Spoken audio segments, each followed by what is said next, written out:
Hello, as you're joining in. I'm Isaac from the Wellbeing Project, and I'm thrilled to welcome you to this fourth episode of Sitting at the Feet of Elders.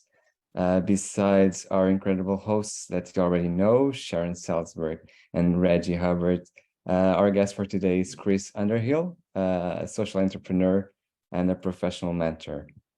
So really excited for this webinar today. And don't forget that if you have any question whatsoever, just feel free to post it in our chat. As you are joining, feel free also to write in the chat where you're dialing in from and your name so that we can know where you're all at. So without further ado, I would love to pass the floor to Reggie to kick us into this amazing session today. Isaac, welcome, and welcome everyone else. Honored to be here with y'all. In the United States, it's National Mental Health Awareness and Meditation Month. So I'm delighted to be in community with Sharon and Chris Underhill today to talk about eldership, well-being, mental fitness, and the combination of it, especially in terms of like eldership as diversity. But I'm not going to jump the gun. I'd like to welcome us in with a practice. So we'll keep it short and sweet. First things first, find a posture in the body that allows you to feel comfortable, supported, and spacious. Maybe there is some neck rolls there because you've probably been over a computer all day. So allowing the neck to know that there's mobility available. Allowing the shoulders to know the mobility is available. So need to be hunched over a computer or a phone. You can luxuriate in the rotating of the shoulders back and down. Or maybe you find a little bit of sassafras depending on where you're at. But give yourself 10 more seconds of just free movement in direct contrast to how we typically find ourselves.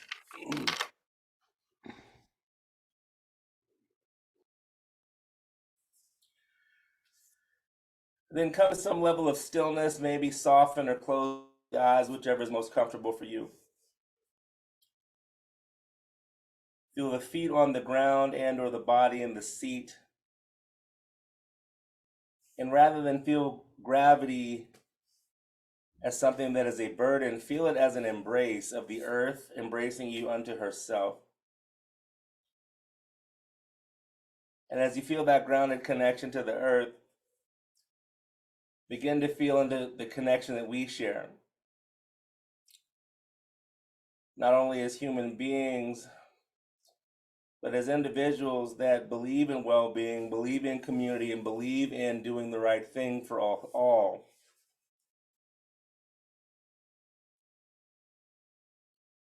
And as you feel into that connection, perhaps deepening the breath, or at least being aware of the breath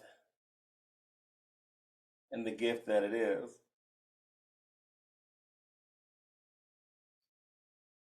And so keeping it simple for the next minute or so, just gently follow the inhale through the nose, and then follow the exhale out the nose or the mouth, whichever gives you space.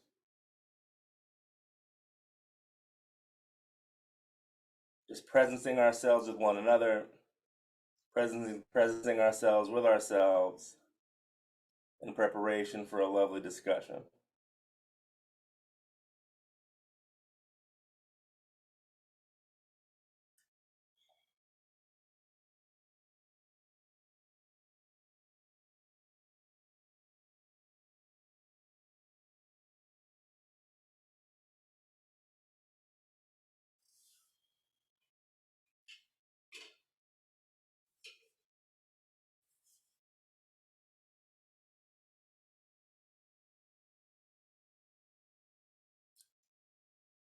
As you're ready, feel free to open the eyes if you've closed them. Bear witness to the body as it's in mind as it stands now. Welcome back. So hope that you feel a little better. If you weren't feeling better to begin with, Reggie Hubbard, delightful to be in community with you on this fourth episode of Sitting at the Feet of the Elders. Would like to welcome Sharon and Chris Underhill into the space. And just allow, without further ado, Sharon would like to toss to you and see what you have to say for us today. Hi. It's a good morning. It is great to be with everybody once again. Really fascinated at this. It's actually several topics I think woven together, and um, I realized that with my background and my family, there were so many things that were just not spoken about, and even like the word cancer was never said out loud, and that kind of voice resonant. It was like cancer. You had to whisper it, and I remember going to University of Virginia Hospital to teach not so long ago, and I was on the oncology ward, and I kept finding myself wanting to whisper, and so there's so many elements of like talking about the things people usually don't talk about, that we kind of hide, or we hide others who are undergoing some situation, having a sense of community rather than isolation, uh, having a life that's fuller, bigger, more diverse, with all kinds of people in it. What a community means. I mean, there's so much I think that we will be able to get into. It's great. Thank you for that. I'm excited about today again in terms of the we don't talk about mental health. I'm fine. I'm fine, even when we're not. I mean, even I talk about this when I teach, especially activists. The amount of pressure that the human species has been through over the past several years, regardless. This is like the pandemic, so this isn't even talking in the United States or political stuff, but like the amount of stress that we've been under is kind of swept under the rug, and people are going on vacations now and just doing their own thing and not talking about the very real distress that we've been under, individually and collectively, not just over the past half decade. Yeah, the grief, exactly, Lou. And that suppression and negation leads to a shadow, which, if the shadow isn't voiced, leads to serious problems. And so with that, I'd like to introduce Chris Underhill, who for many of us doesn't need any introduction. Chris, if there's any type of introduction that you care to give on your behalf, please do so, and then we'll launch into our discussion. Thank you very much, Reggie, and Sharon as well. It's lovely to be with everybody. It's a good afternoon from, surprisingly, a sunny UK. It's not always the case, I know, but we have the sun out today, and we have a beautiful flowering cherry in our garden, which is tended by my wife, Giselle. And so everything in the garden is rosy at the moment. I would like to introduce myself simply by saying that I'm a serial social entrepreneur. I've been working on different organizations that I founded since 1978. That was the first one, which was an organization still going today, called Thrive, and it works in the field of gardening and horticulture for people, vulnerable people, people with disabilities and so on. And I must say that's when I really began to think about well-being for the first time. I may not have given it the name well-being at those early days, but it basically seeing people being able to garden from their wheelchairs, for example, who had longed to garden and were not able to by reasons of prejudice or by reasons of not being able to reach the ground and so on, was an incredible freedom from my perspective. I've gone on then and created other organizations, Action on Disability and Development, that's disability in the developing world. And more lately, since the year 2000, that is, I've been working on mental health. So as a social entrepreneur. And when I left Basic Needs, the organization I founded in that area, in 2016, we had 800,000 plus people in the program. So I'm used to big programs in the field of mental health and well-being. These days I work as a mentor, and from that perspective, I think it's exciting to be able to work with people and help them to develop their own passion and their own ideas. And one of the things that I've done more recently, and I think this may come up today, is I have co-founded, along with my friends Andrea and Mel, I have co-founded the Elders Council for Social Entrepreneurs, being conscious of the fact that we baby boomers, I was born in 48, we baby boomers we've basically created organizations. We've created the word social entrepreneur has come into the vocabulary, social innovator come into the vocabulary, and guess what? We're now finding that we are coming towards the end of our careers. Sometimes, of course, we get to pass beyond before we're ready. Sometimes we have an illness, such as foreshadowed by Sharon. But in many cases, the board of the organization that we're working with and ourselves, we're not ready for that transition to another role or whatever it may be. And so to be able to support people going through those transitions and succession plans seemed to us to be a noble cause, and we are thoroughly enjoying it, apart from anything else. Yeah, Chris, thank you for that. And you mentioned the word prejudice with respect to people not being, you can't touch the ground, so why would you want to garden? I mean, to some extent, that also happens with respect to age. I mean, to not get overly political, there's a bunch of ageism already being thrown around about our sitting president, regardless of how people feel about him. Just because someone's in their 80s doesn't mean they don't have contributions, wisdom, or other things to offer to society. So could you talk a little more about what you see as the problem of society not incorporating all generations in conversation, but also the opportunity that we have to do better on that? Thank you very much. Well, you know, it was really strange. I went into a shop the other day, and you know, I'm 6'4". I carry myself fairly well, and I asked for something. I wanted to make a purchase, and I realized after a moment that I was being treated as if I was an old person, and all that meant, you know, like I might not be able to count the money out properly, or, you know, that I might, you know, embarrass myself in some way or whatever. And it struck me that this was a kind of prejudice which I was actually facing personally, you know. So then what could I do about it? So my first reaction was to say to them, look, I'm not going to drop my trousers. You know? It's not like, you know, I'm going to, you know, and then I thought, and then, you know, and so then I thought, well, no, I'm not going to say that. So I just kind of had to summon my dignity, you know, which is kind of boring in a way, Reggie, to be honest. Yeah, for sure, for sure.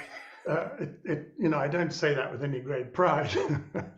I had to kind of summon my dignity, pay up, and get out of the shop, you know. And you know, then I went and had a coffee in my favorite coffee shop, which is run by a lovely Colombian family from Colombia, South America, and they were lovely. You know, they treated me like I was a respected client, and they wanted my clientele. You know, right? They weren't worrying about whether I was 75 or 180. You know, they were they were happy to take my money and sit me down, make me feel comfortable. So of course it doesn't happen all the time, but we do find, and I'm talking now about the Elders Council for Social Entrepreneurs, we do find, and it's surprising that it happens in different parts of the world, you know, because I had this feeling that, you know, I've worked and lived in Africa for some years, and I've seen how African elders are respected often, you know. But we have seen from all parts of the world how people can be disrespected as they get older. and how people with great authority, often great power, maybe in one of their own NGOs that they founded themselves, we found that as they get older, in some cases, for example, the board Yeah. believes that it knows more than the founder, The dude who started the thing, right? who started the damn thing in the first place, and they then start to tell the founder what to do and how to do it, and after that it gets very tense. It gets difficult because the lady or the gentleman in question, feel that they do know better, and they run the organization for many years, and then there they are, and sometimes they can be, they can find themselves in an argument which only has one way out, which is very difficult, Yeah. very difficult. We had a wonderful friend in Germany who also told us of the opposite story. So the founder presented himself to the board and said, "I'm thinking of retiring." And the board said, "That's great." When are you leaving? So sometimes you can find that people are disconsonant with one another. There's not a kind of harmony.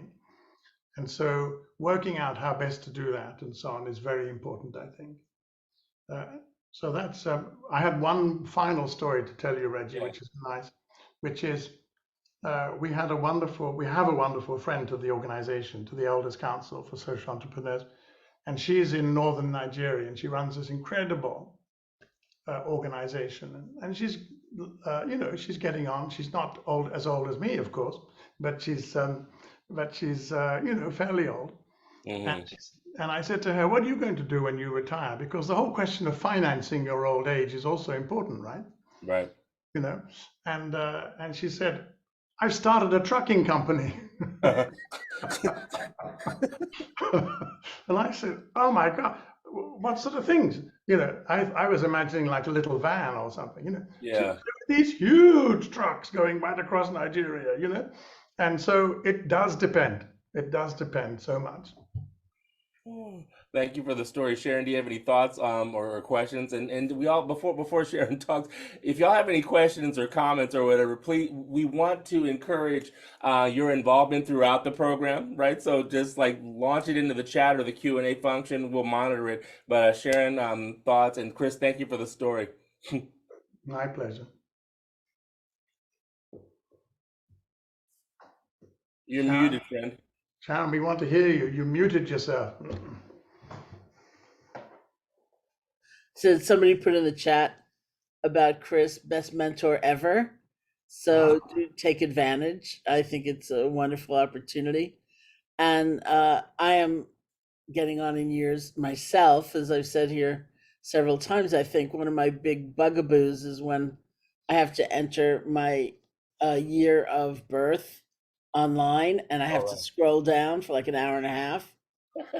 And I think, why, nobody born in 2000 is going to buy your product or register for your service. Why start there? Why do I have to go so, yeah. Then I've got to go down and down and down and down and down. And oh my God, Sharon, I actually had one where my year didn't exist. oh, no. Oh, I feel really bad about that. So I experienced this from different sides, being older and also feeling not internally that old, and so I can tell. And that story about the trucking company made me think about another story, which I've perhaps told you before, which was the book that just came out that I just wrote is my 12th book. My first book was called Loving Kindness, and it came out in 1995. And in those days, I knew almost nobody with a personal computer. I mean, I did notice that the few people I knew who did have a personal computer would talk about nothing else, like at parties. And I think, what are they on about? And I felt hugely intimidated. I thought I could never learn how to use such a thing. Yeah. So a few younger people, in those days, cutting and pasting meant getting a pair of scissors and cutting out the paragraph you wanted to move, and you moved it up and down the page, and you saw where you wanted to put it, and you got a roll of Scotch tape and you taped it on. That was cutting and pasting. So it was a slow process. And just then, as I was working on it, we had a visit here at the Insight Meditation Society from a 94-year-old monk from Sri Lanka. And he mentioned in the course of the conversation, he was learning how to use a computer. And I thought, oh, he's learning how to use a computer. Maybe I can too. And that was really the beginning of my actually being able to, be productive and to write. And so some of it, of course, depends on our image of an older person and their creativity, their innovation, their curiosity about life, and in contrast to them being more, well, nothing new is going to come down the pike there. So I'm very curious about the Elders Council for Social Entrepreneurs, because that seems to imply that kind of action and creativity.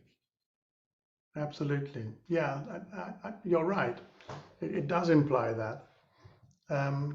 It all began, Sharon, when Mel and Andrea and I met 2 or 3 years ago now over dinner. And I want to make a confession to you in the privacy of our own meeting here. I know no one else is listening. We did have a glass of wine or two. I hope you don't think that's too naughty. And we realized that each one of us had a story about succession, which was the beginning of things. That was where. So we shared that story.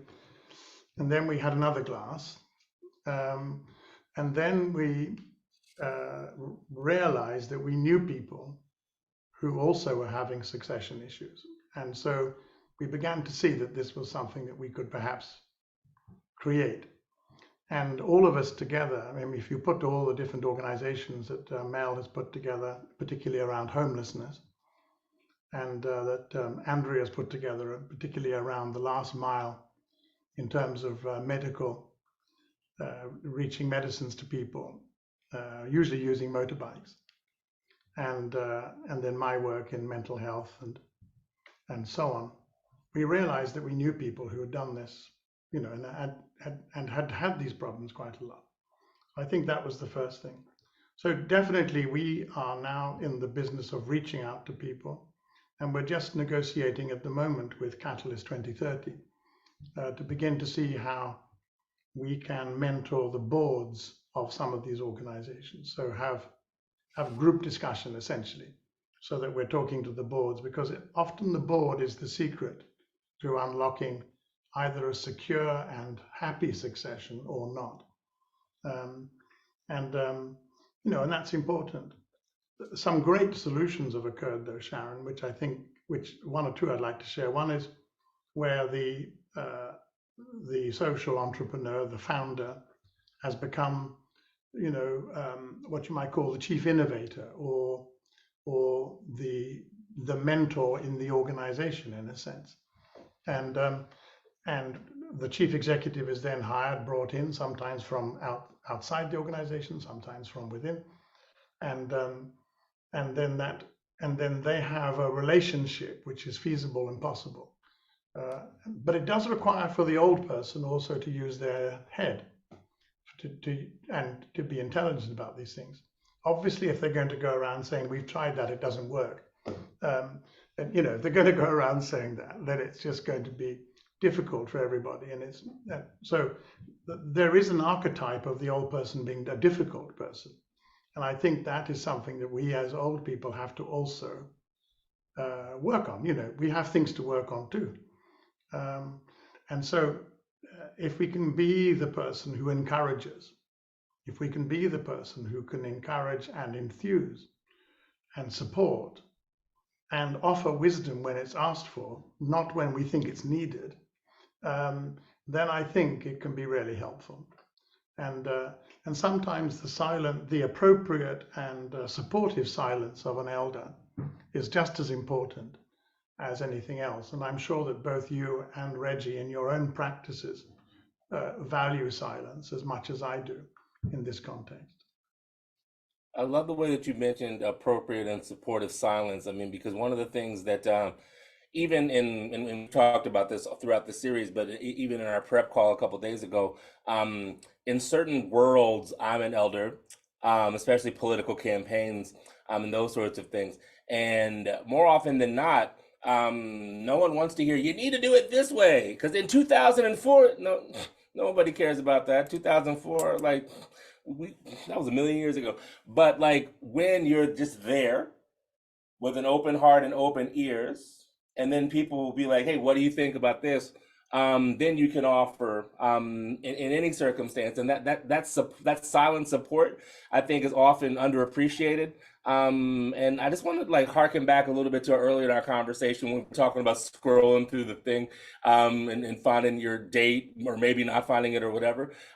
We had a laugh about that, but these types of conversations are important to normalize because think about the psychological experience. I mean, even if someone like laughs it off, yo, you go down this list, your number's not there. It's like, am I even, like there has to be even a smidge of like, am I even valuable or like, am I even like, so I appreciate, and I want to talk a little bit more about normalizing the conversation about eldership and eldership as diversity. And before we talk about that, I'll mention that this past weekend I was at this Sedona Yoga Festival.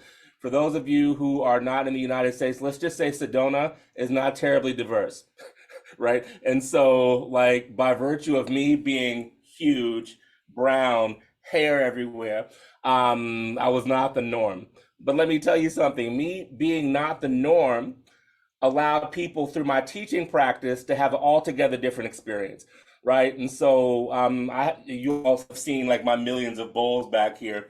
I played a sound meditation where I basically, because I listened to a lot of rock and roll as a kid, used the microphone as a means to create a distortion effect where it was like woo, woo, woo. And people were like, that allowed me to have like a transcendent meditation experience because my mind was following the sound and it didn't have time to worry about anything else. So the diversity of inviting me to this area gave the participants an altogether different experience. The other thing that they told me is that, and I announced my classes this way, I was like, peace and blessing. I'm from the East Coast, right? And so I'm very direct. So this passive aggressive thing, I don't really do that. And so people said, thank you for the breath of fresh air. So my diversity gave them not only a different opportunity to learn, but an opportunity to experience. So talk a little bit more about eldership as a diversity concern, but also as a diversity benefit, if you don't mind. Yeah, thank you. And thank you for sharing that. I can quite imagine that you were a breath of fresh air. It sounds to me as if that was absolutely the correct thing to say and that you genuinely were, which is lovely. I've had the privilege, by the way, of watching you stand on your head. Yeah. Best keynote ever. Not everyone can say that. Right. Yep. No, I think we are finding, and this of course goes well beyond the province of the council, of our own council for social entrepreneurship, or Elders Council for Social Entrepreneurship. We are finding that many elderly people do find that they are marginalized. Yeah. They're marginalized, and so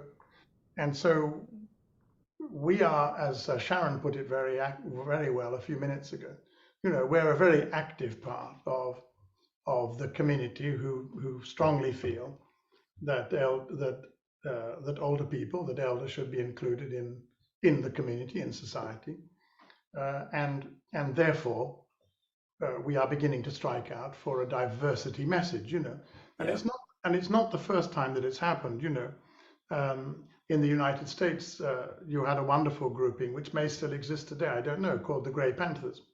That was in the 60s and 70s when people were also getting old. They felt that they were being marginalized at that time and they wanted to make a statement about it. Now, we are aware that in some communities, in some families, and at some times, older people are also being marginalized in extreme senses. You know, in our own country here in the UK, we find that you know, people and older people are now being often excluded in the community, and which is very painful. You know, very painful. And then of course you have loneliness, and and if people get lonely, they get shy. They don't really want. They get inverted and introverted, and then it makes it more difficult for them to come out, and it's a far cry then from them being able to share wisdom.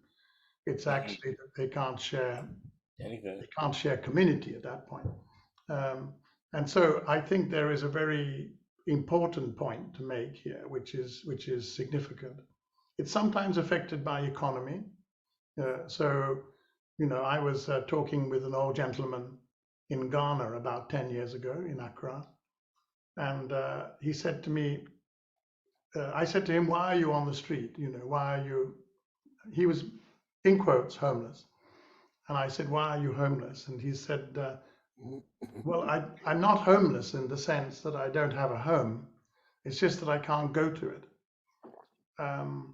And we have the same thing here in England.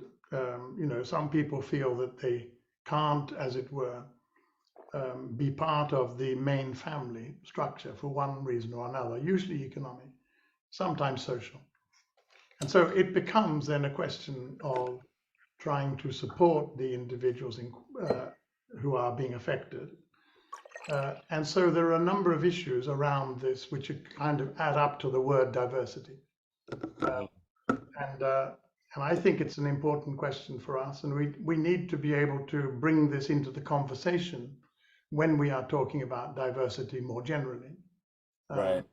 And I think that's, you know, I appreciate your asking me about that, Reggie, particularly in the context of your having said, you know, you found yourself as different in a particular situation.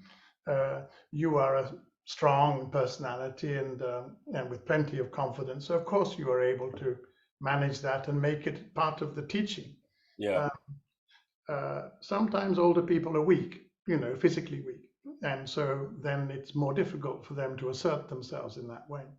And so we have to be able to kind of help channel that wisdom that person may have, so that they can have the best life they can.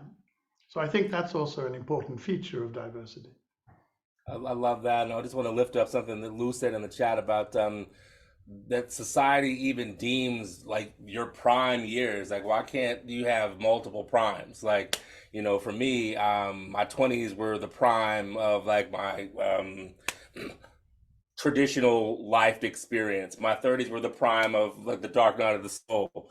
My 40s are the prime of my artistic expression and taking over the world with my authentic personality. You know what I mean? And so like you can have different primes. And like the other thing to Lou's point that is subtle, but I just want to make it more overt, is that, you know, we are as a society are afraid of the impermanence of life, right? So, you know, like because we're afraid to even talk about getting older or death, or I mean, there's even the word anti-aging in a lot of American, or I don't know, I can't really speak to the UK right now, but in the States, there's a ton of like anti-aging marketing.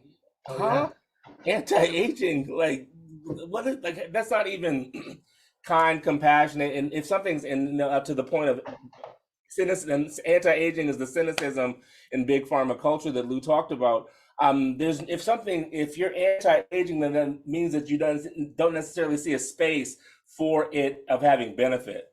Right? And so if you don't see aging as being benefit, if it's a detriment, then by proxy, you won't seek to include it in anything because you're against it. So I appreciate that conversation, and kind of want to shift a little bit more to the conversation of well-being. And Chris, if you could offer a little thought on the difference in definition between mental illness and mental health, because those terms can be conflated, and just want to hear some of your thoughts on that. Sure, thank you for that. I think there are a couple of things to say there. First of all, by the way, just to finish off the point about aging and diversity, we are now welcoming a new era of what is called new longevity. Mm-hmm. And I think that's very important for us. There are several communities now dealing with this subject of new longevity. And one of the ways in which they do that, to challenge us, all of us, is to talk about the 100-year life. And they're talking about it in a positive, not in a kind of, this is a problem for society, but they're talking about this as something that we need to take on board and understand. So new longevity is also an issue, which is, I think, very interesting, very exciting. And the Ashoka Fellowship, for example, is beginning to develop these ideas, which is important. But let me come to your question now. So the whole question of, as I understood it, mental health, mental illness, and indeed well-being overall. Yep. So I come to this as a social entrepreneur. I don't come to this as a medical person. I'm not claiming any qualification in that context. I come to this from the observations that I've made over the years of working with people who have serious mental health problems from time to time, and where I have designed and created programs in countries where the medical availability was very, very, very scarce. Mm-hmm. For me, it's been a question of working with community, with society, to be able to recognize mental illness when it arises in the community, and so be able to do something about it as a family or as a community, so as to ameliorate the situation for people and to take advantage of what medical and other resources were available, including spiritual resources, which might be local as well. I guess for me, I start with the idea of well-being as being the province of everybody. Mm-hmm. Everybody is entitled to well-being, and we are entitled, each one of us in turn, to build up our own resilience and to work on our own resilience and to work for and to be with a life which has well-being as part of its overall presence. And so for me, that's the thing that we all share in common, the possibility of well-being and the ability for us to be resilient in that context. Now, there are various things which may, of course, undermine that resilience and make it more difficult for us to achieve well-being. We've made reference to some of them already in our conversation. But of course, if your mental health is defined in terms of an illness of one kind or another, maybe depression, for example, then it's going to obviously have an effect on your own well-being, and it's going to have an effect on the well-being of others around you sometimes. And the way in which you go about treating that, working with it, the way in which you go about doing something for yourself and others doing something for you, of course, differs from community to community, society to society. But it often is very important, it seems to me, to be able to, first of all, talk about mental health and where it's a reality, poor mental health. And this, again, is one of those subjects where often the taboo is quite strong. Yeah. And so people don't like to talk about mental ill health because they feel that it brings stigma and prejudice upon themselves or upon their family. And also they feel to some extent it weakens them or weakens themselves, and so it seems to me very important to support individuals and people to understand that mental ill health is just like any other ill health. It occurs to us and it affects our own well-being from time to time. It certainly affects our strength, our resilience from time to time.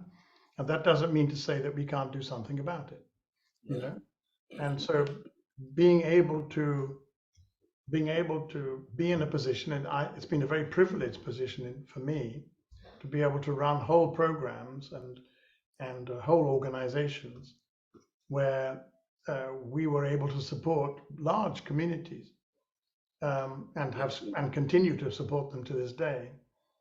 In northern Ghana, for example, in Kenya, in Laos, in Vietnam, many other countries, to be able to support people so as to treasure their own mental health through the pathway of having been recognized as having a mental illness and then making the progress necessary, all in the favor of our well-being overall, I think is, a great privilege that I've had.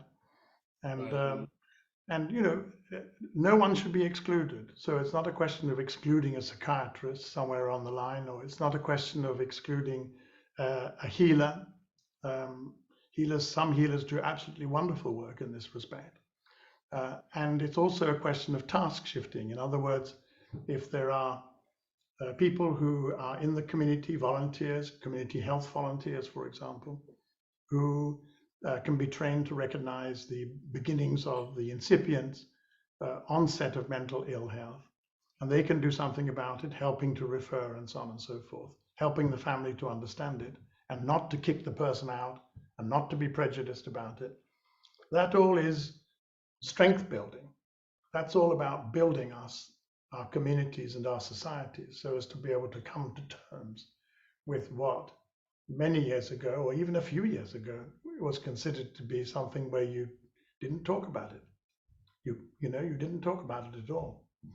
And we're slowly changing that, which is great. Yeah, thank you for that. Sharon, any thoughts or reflections?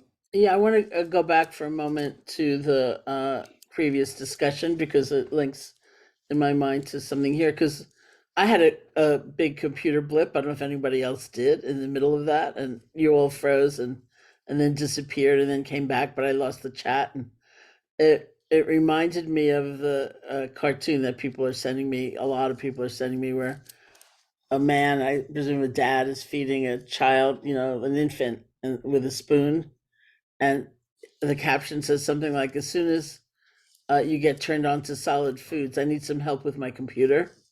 And so in some societies, not in all certainly, but in some, I think there's a confusion between knowledge and wisdom. Yeah.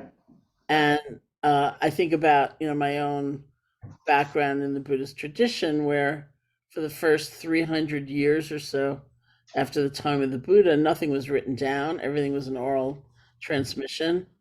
And so people felt it was their responsibility to memorize, and hence come all those lists, Yeah. 5 of these, 7 of those, 8 of those, because it was easier to memorize. And it was a real responsibility, which gives it some authenticity, even though it was not written down. And I think of myself in contrast, where I'll Google something and I won't bother to remember it because I'll think I'll do it again tomorrow. Or I have not yet used Chat GPT, but that revolution is coming. And so then you think, what about these older people who've lived through something? And, it's not knowledge necessarily, but it's wisdom that we really seek, because they've been through times of loneliness, or if not the exact thing we have in general gone through in terms of isolation. Most recently, they've been through something, that reflects where does resiliency come from sometimes in those situations, and how do you, transmit that, and and so on. So that moved over in my mind to this conversation about people who are struggling in some way with mental health, and the confusion we have about the gifts they may have to offer in a certain situation or relationship. Or I remember when a family member of mine was in a mental health facility, and a friend of mine is an attorney, and he was working on the rights of the mentally ill, and there was an election coming up, and he wanted to make sure that people in these facilities could vote easily, and I was like, "You sure? You sure about that?" And he said, They watch TV all day long. I bet he knows more than you do about what's going on in the world. And you know what? He was right. And so the ways we don't see a whole person. But I was the one also who moved. I was very curious about this term mental health because I do have a lot of family experience and friend experience of people who've really struggled in so many ways. And I was recently on a podcast being interviewed, and somebody said, I see in your books that your family was one of like mental health. It wasn't like dealing with mental health or, struggled with mental health. It was like, that was the term. Yeah. And I thought, I don't think anyone would really describe that as, like a bastion of, mental health. Like, so, is that because of the stigma attached to struggling or mental illness, or it just seems that it's a term that's used to cover such a vast terrain. Yes, and absolutely, Sharon, and it can be used to cover. I mean, it can be used because people are embarrassed to talk about it, so they just kind of use a cloak word, a sort of overall word. I was in Tanzania and was training a group of nurses in community mental health, in fact, and the idea, which is a good idea, was that we would work with the mental health authority within the countries, and people would be able to move in and out of the facility more freely, and thus join the community, go back in again, and so on as they needed it. It was a nice program, and it worked very well, still does. But the nurses confided to me, and they said, the problem is that we are treated with the same prejudice, the same stigma, as the patients are. So in other words, the community in that particular case felt so strongly about mental illness that they actually attached it to the people who were there to care for them. And I thought that was very interesting.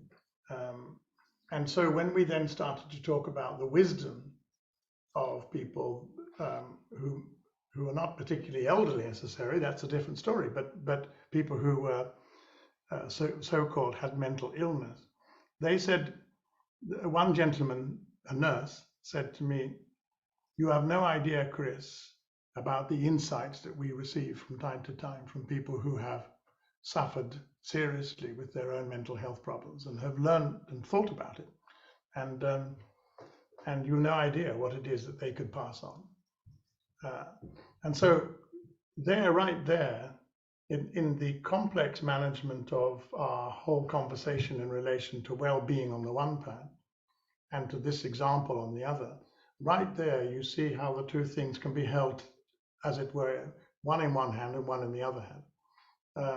There you get the possibility of our well-being, and there you get the possibility of mental ill health, and the two can be held together.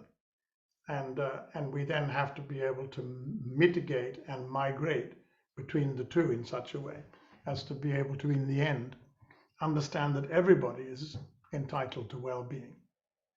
Hey, Chris, I want to draw something up that you just said. You said we have to deal with it, right? So subtle inference, but the truth of that subtlety is that we as a community have to take care of one another, right? Rather than view mental health from a stigmatized perspective, being like someone in our unit needs our love and support, right? Not like, and I speak from the States because that's where I have the most experience, but I'm sure it's like this in other places. And I've also lived in Western Europe as well. Someone has a problem or is stressed, or they're like, "Oh, I hope you figure that out. Call me back when you get it together," right? Like, yikes! Like, what type of community does that to someone? Like, "Oh, you're not well. Oh, well, death is viewed the same way, where like people who work with death are stigmatized. People who work with mental health are stigmatized, when in fact we're all gonna die."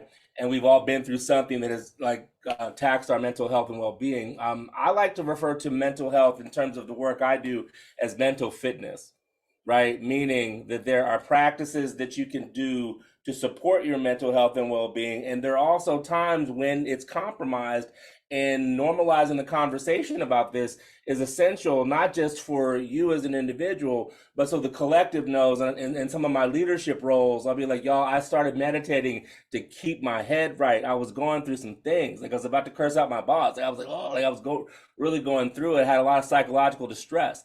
And meditation is what gave me the space to not crash on myself, but also not unleash or unload on somebody else. Right. So I was wondering if you could talk a little bit more about the notion of community in terms of mental health and mental well-being, and how we bear one another's burdens, and how that makes things a little bit easier, especially from the work that you've done in community practice. Yeah, thank you for that. And of course, although I'm presuming here, Reggie, I imagine that by doing that, I dare to imagine that by doing that meditation that you spoke about, you actually continue to build your resilience. Yeah. So you're building your resilience, and your well-being is then more assured. Yeah. To put it in those terms, maybe. Mm-hmm. Which I think would be is wonderful.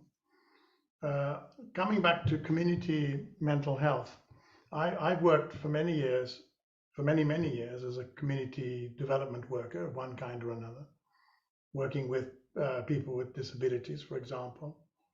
And during that process, I began to understand how important the community was as how can I put it, an organism in its own right. So of course the community is made up of individuals, obviously. It's also made up of families. It's also made up of people who know each other, some who know each other intimately, some who know each other in other ways. But at the end of the day, the community is also it's also an organism which you can understand as another word would be society, if you like, but society writ to the size that we understand and can be part of ourselves. So that's something that I learned very slowly, and I learned that community development work, was about trying to work with meetings of community, working in meetings with community, so community development in the literal sense, and then arriving at a point where a common understanding or a common activity or a common goal was achieved or was agreed. And there's been a great deal written about this, and I won't go into a lot of this. In the States, you also have this idea of community organizing, and that of course is an important feature of community work more generally, a very important feature, and ties back to our discussions of diversity and all the rest of it. So it was into this understanding that I then brought the whole question of mental health. And so for me, it seemed to me obvious that if there were no people, if there were no mental health services, this is where I started my journey. Yeah. If there were no mental health services, because the resources of that particular country just wouldn't add up to it, or because the policy of the government meant that they didn't have an inclination to run mental health programs. It seemed to me that society itself, the community, needed to do something about this. Right. And so we then introduced, and still do, community development programs. There's a wonderful example of that going on in Kenya at the moment under the title Basic Needs, Basic Rights. So Rosemary Gatara, who's the executive director there, is running a great program moving into several communities there. And there they have discussions. They discuss what the issues are,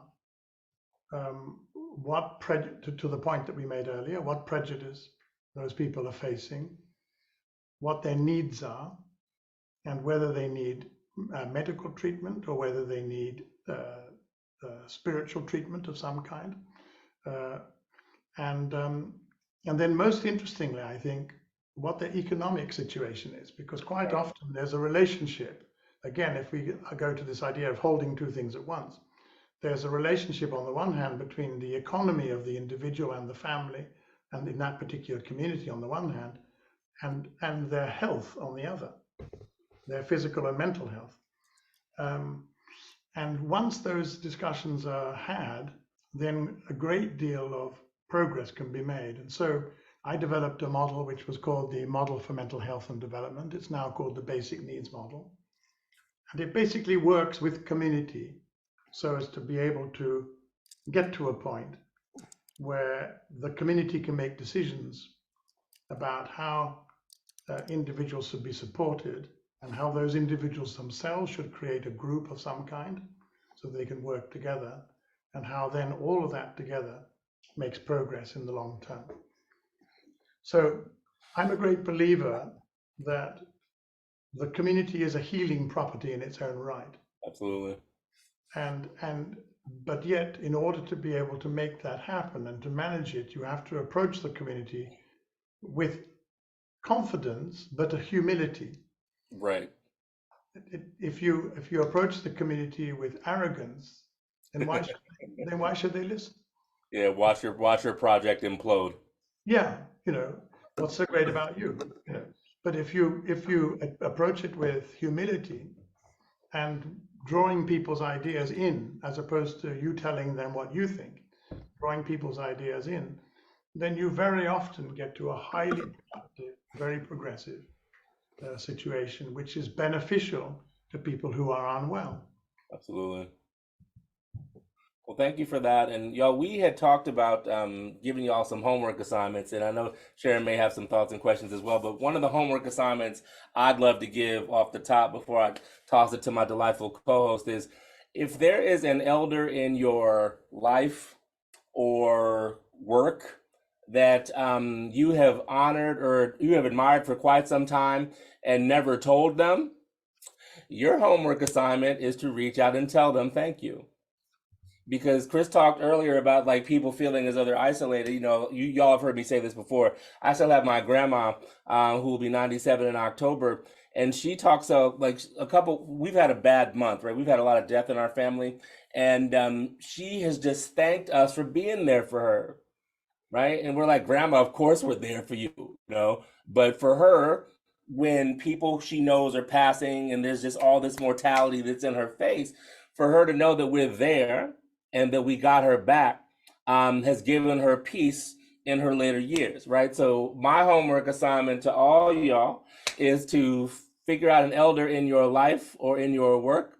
You don't even necessarily have to know them. You can send it to info@, but just like giving the gesture of gratitude to someone whom has shaped your work, I think is normalizing, but also expanding the web of compassion to let people know, hey, I'm not here on an island by myself. So that's what I would offer as my homework assignment to you with love. Sharon, what have you?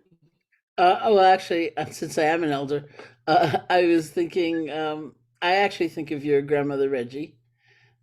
When you asked her, have you ever been through a time like this, and she said no.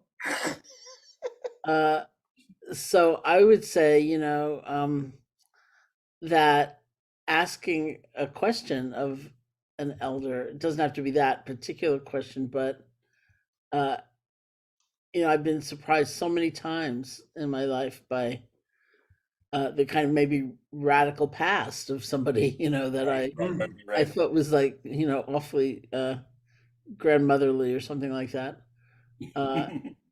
And the other thing that came to my mind from much earlier in this conversation, Chris used the word vulnerable. Yeah. He talked about vulnerable populations. And of course, there are degrees of vulnerability, but sometimes we won't show up as authentic until we are willing to be vulnerable in some way or express a vulnerability, and not everything is appropriate for every situation, of course, but checking that out, like, is that something? It's a degree of honesty that may be warranted in some situations where it's not appearing.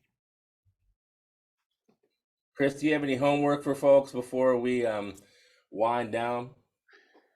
Well, I think you said a very nice one, and I love that.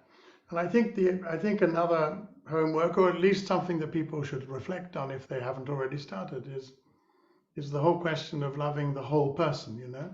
Yeah. Because to me, it's many of us,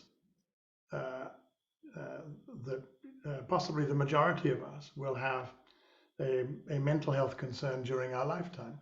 It's perfectly normal, and it's perfectly okay. And so, if you happen to be in that situation right now, or if you happen to know someone who's in that situation, or if you happen to come into it in the future, the first thing is to love yourself, and just understand that it's all right, to be unwell, and then of course do what you can to help yourself, obviously, but do so from a place of strength, of love, as distinct from embarrassment or self-hatred or whatever it may be. So it's Just really best. not, it's an injunction, if you like, Reggie, rather than a tip, rather than a classic homework, but it Love seems it. to me Love to be. it. There was one question that I wanted us to explore, and maybe I'll offer some thoughts. Chris, you offer some thoughts, then Sharon does, and then Sharon can close us out with the practice. And John asked, I wonder what eldership might mean in a world. So the full statement is: the cynicism of aging is also becoming evident in the push to preserve life and consciousness through artificial intelligence. For example, Ray Kurzweil at Google has announced that human immortality will be possible by 2030. Perhaps for some this is exciting, but for others this is detracting from the dignity of aging. The question: I wonder what eldership might mean in a world where immortality is an avowed goal and potentially possible. Wow. Number one, I don't want to personally. I don't want to live forever. I'm okay with checking out, right? And then maybe coming back and doing some other cool things in a new character suit or whatever. But like, so for me, I have no desire to be immortal in the physical sense. I'd rather be immortal through my words and influence than through my physical presence. One. But for me, I think that eldership in a world where immortality is an avowed goal, just this is where like my yogic and Buddhist practice helped me. Like you can never fully grasp these things, but I'm okay with impermanence. Mm-hmm. I don't want some things to last forever. You know what I mean? Like to me, it detracts the preciousness of the present moment. So again, I personally think that immortality is the ultimate hubris in terms of physicality. And I see that I see it as a detriment personally to the concept of stewardship and longevity, like in community and eldership and those sorts of things. But I'm just one person. Chris, what say you? I think I'm pretty much in your camp on this one, Reggie. It's important to note that there is the possibility of new longevity, as it were. There is the possibility of us all who have the privilege of, good diets, clean water, and a good environment to live in. There's the possibility that we will live long, and so we have a responsibility to live long well. That, if at all possible, I think that is very important, because equally in this world there are people who don't have those options. They're living with poor water, bad food, and as we've seen in Sudan recently, they're living under great fear right now. So, so I think we have to accept that there are going to be differences. Some of them not of our making, but important. And so the life birth, the life chance difference is, I think, important. But generally, and I'm speaking as a 75-year-old man. So, you know, the law of averages is there, and it means that I won't be around, you know, forever. That's perfectly normal, and I find as I get older, I get more used to the idea, and so. Whilst an old friend of mine said, he said something like, it's not that I mind dying, but I do enjoy living. And I thought that was a nice way of putting it. And I think probably the where you begin to make that decision that you would prefer to pass on is when the living becomes very difficult and becomes a strain on yourself, maybe a fear, maybe it becomes a pain in the literal sense. Mm-hmm. And so it seems to me that we are probably in that position for a while longer. I'm not sure that immortality is something that is around the corner, even with Chat GPT. Right, Sharon, if you could also speak to the question that the stereotyping of elders is rigid, how does one deal with it? Right. Yeah, I saw the question. I was also going to ask Chris, but yeah, I mean, again, referring back to my Buddhist backgrounds, where there are said to be many realms of existence, some of which the lifespan is enormous, so much longer than our own, and it comes to an end. That was one thought. I thought, boy, that's going to be a bitter moment if you're counting on, you've lived like 2,000 years and you're counting on it being forever, and all of a sudden impermanence proves to be true. It's like, whoa, that's hard. And then, of course, there's the question of who is this available to? Should something become available, and maybe not me anyway, so that's also going to be a bitter moment. Like, what? I don't count. So I don't really think it's going to happen. The stereotyping of elders is rigid. Chris, what do you think of that? I mean, I think from my point of view, you can just be yourself, which is whoever you are. Well, clearly we want to avoid stereotyping, Sharon. If we can avoid that, that'd be great. I'm conscious of the fact, and I don't mind sharing this with you, that I'm getting more handsome as I get older,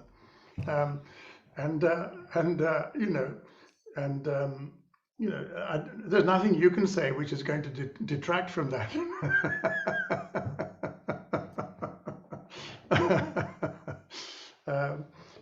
We must do our best not to be stereotyped as we get older, and we must certainly do our best not to be stereotypical. Also, we have a duty as well. It's not all down to other people. We must do our part. And and having a reasonable sense of humor isn't a bad way of getting through life, especially if we can laugh at ourselves. That's really important. That's fantastic. So, okay, so why don't we do some practice together? And this last comment is really interesting. Meditation as a tool for developing resilience. I mean, that is really true. So it's also true, isn't it, Sharon? It's very true. One like I'm telling you. What's that? Like I'm telling you. No, it's very true, and I appreciate that. One of the ways of actually almost focusing on that muscle of resilience is realizing that in some ways of meditating, we place our attention on an object, like the feeling of the breath or the hearing of a sound or some other sensation happening in the body, and we rest our attention there, and it doesn't stay there. We find we're thinking about the past, we're thinking about the future, our schedule, our to-do list, whatever it is, or we fall asleep. And then comes a moment when we realize, let's say it was the breath. Oh, it's been quite some time since I last felt a breath. That practice of gently letting go and beginning again without calling yourself a failure, without deriding yourself, without being down on yourself. It's letting go and starting over. It's letting go and starting over. That actually is a component of resilience. And I realized, not right away by any means, but some ways into my practice, that it was the life skill that was almost most valuable to me out of the meditation. Because how many times a day do I have to begin again? I fall down. I have to pick myself up or let others help me up. I start over. I don't say it quite the way I'd hoped to say it. And either lessons learned, I have to begin again, or maybe make amends and begin again, whatever it is. That endless period of just being down on myself, it's both exhausting and demoralizing, and it's not useful. So to learn how to let go and start over is really key. And that way, you don't have to worry. Really, your mind can wander quite a bit, and it's really good practice. The poetic way of saying it, which I sometimes use, is the healing is in the return, not in never having wandered to begin with. And so let's sit together. I'll guide you through a little bit. But this is the moment I think I'd really like you to take a look at. How do you speak to yourself? How gracefully can you let go and start over, no matter what, okay? So you can sit comfortably, close your eyes or not. You can start, if you like, by listening to sounds, whether the sound of my voice or other sounds. It's raining here now, so I can hear the rain. And unless you're responsible for responding to the sound, just let it wash through you.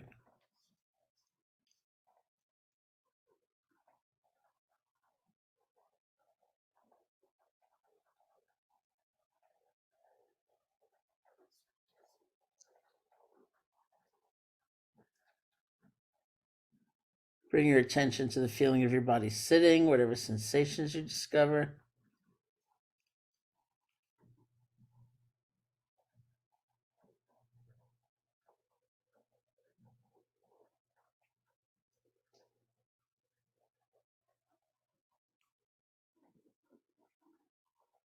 Bring your attention to the feeling of your breath, just the normal, natural breath. Wherever you feel it most distinctly, the nostrils, the chest, or the abdomen.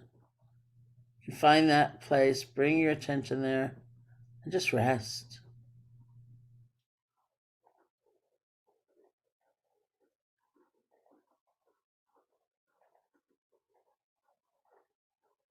See if you can feel one breath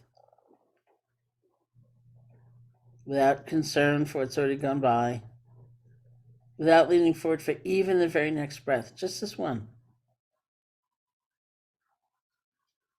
And the word is really rest.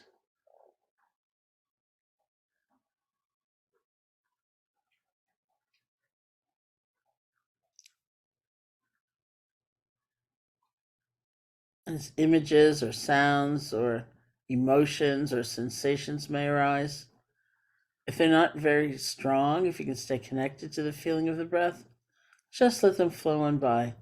You're breathing. It's just one breath.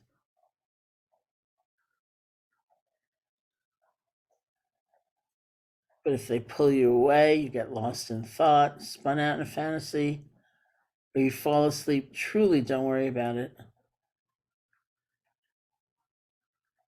The most important moment is what happens next. Whenever you realize you've gotten entangled, you're distracted, it's okay, truly. See if you can gently let go and simply return to start over. No matter how many times you have to do that, it's fine.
So thank you.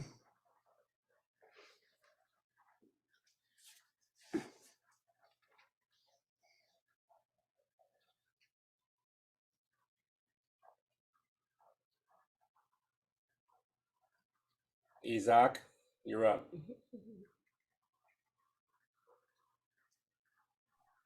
Wow, thank you so much.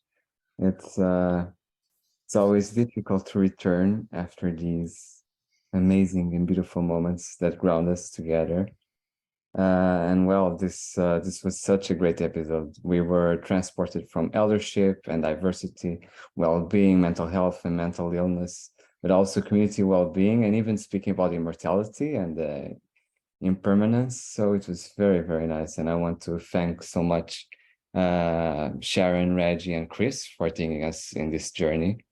And would also like to appreciate Missy's and Alana's great work in the organization of this webinar series, and of course, all of you for participating. And as we close, we would like to share some announcements, some links and information with all of you, so that you can know what's going to happen in the near future. So considering this webinar series, our next webinar episode will be in the 6th of June with Chip Conley, co-founder of Modern Elder Academy. So I'm posting here, and I'm posting everything here in the chat so that you can have the links. The Modern Elder Academy supports students to navigate midlife with a renewed sense of purpose and possibility. So hopefully we'll see you there. And as a follow-up also on the homework given to all of us during this episode, this always leads us to the Bring It Home webinar, which is an episode with Sharon and Reggie that usually are done to debrief about the episodes that happened in the past. And this one, the next one, will be on the 30th of May, where we'll be having the opportunity to go through everything that was said today also. And I'm sure you want to hear more about from Chris. And so feel free to take a look at the Elders Council for Social Entrepreneurs webinar. I'm posting here as well in the chat. So it's about eldership and diversity. And you can find Chris Underhill on the June 6th as well. So don't worry, it's on the same day as our webinar, but at a different time. So you can have the webinar dedicated day to go through both of them. And also, we would love to remind you that we are launching a book club, which will be starting with Sharon's book, Real Life. So all information can be found here on this link. We'll be giving you some more details in the upcoming future, and some details about future dates. And as we end this episode, just would love to thank all of you and invite everyone to open your mic and turn on your camera to say goodbye to everyone. And thank you for sharing this time with us.